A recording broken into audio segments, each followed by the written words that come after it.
Hello and welcome. This is Binam, and in this video I'm going to talk about diversification, particularly in relation to investment in financial security. So how diversification adds value.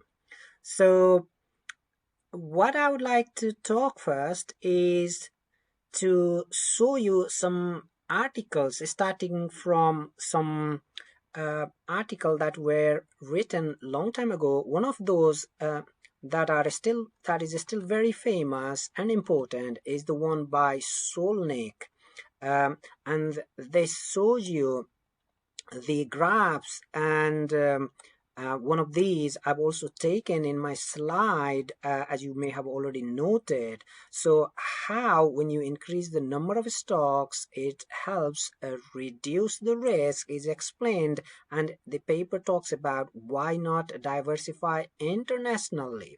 So that's a good paper from Sholnik and you may like to read it. And after that, another paper that I would highlight is this one by Statman, and this gives you an indication of how many securities can justify a portfolio to have been fully diversified. And if you see the paper in the abstract itself, it is giving you some indication, 30 to 40 stocks. Okay. And more recently, there is another article, 2010 UN Dagler, and this is also an interesting one in the diversification side. So yeah, these three, and there could be more up-to-date and recent article that you may like to read. But here, I just wanted to give you some number so that you feel and understand that diversification is actually helpful when it comes to risk reduction. So risk can be reduced. So to illustrate that, I have this example here.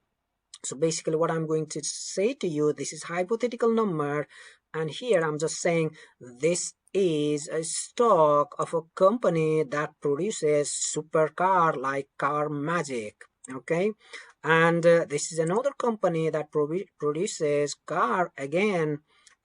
This I've just said Car Dream. So let's see, if we don't diversify, then we will just be investing in one stock such as Car Magic, and what type of risk return characteristics it has. Let's see it. So we'll just compute average and you will see what it gives you. So that's 20%. Now I'm going to copy it and paste it here to find out what is the rate of return that I can achieve from if I were to invest just in Car Dream, and that I get 20% as well. And what about then, forget about the car or automobile industry. So let me change the industry now and go to like oil production companies. So I'll find the average again. Let's see what it is. I get 20% again. So you may as well say, as a layman, what is the benefit there? They all are giving me 20%. Why do I want to invest in different companies that may incur extra transaction cost, and I may need to monitor 3 different companies? Instead I can simply invest in one companies. But then see what happens when you invest in more than one.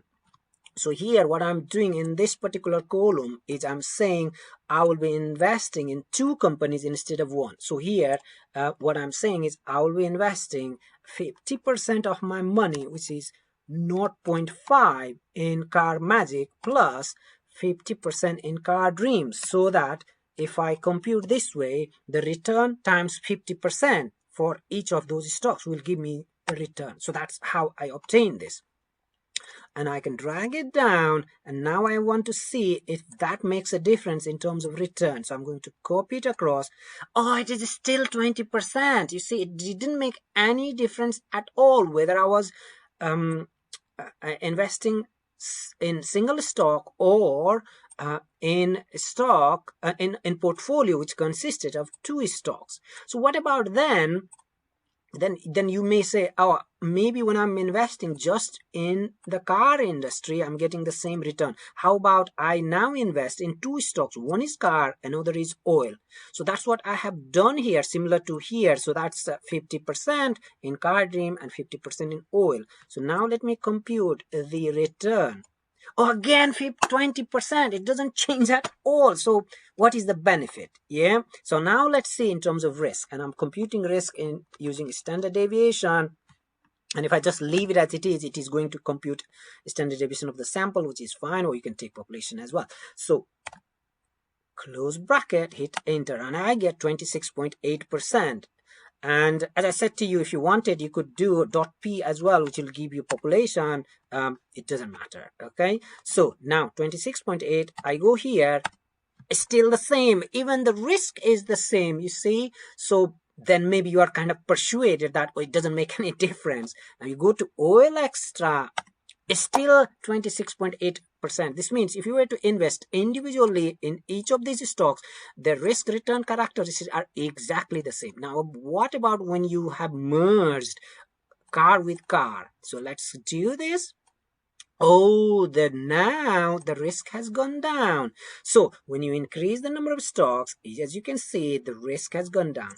But again, you know the fact that it is investment within the same industry, such as you're investing in car or supermarket or telecommunication companies within the same industry, you are able to reduce some risk, but not that much. What about when you go to different sectors and industry and combine them? You see, the risk has reduced substantially. You see, the numbers have been made in such a way that you get same return, you get same exposure, but when it comes to risk, when you diversify, you see the benefit here.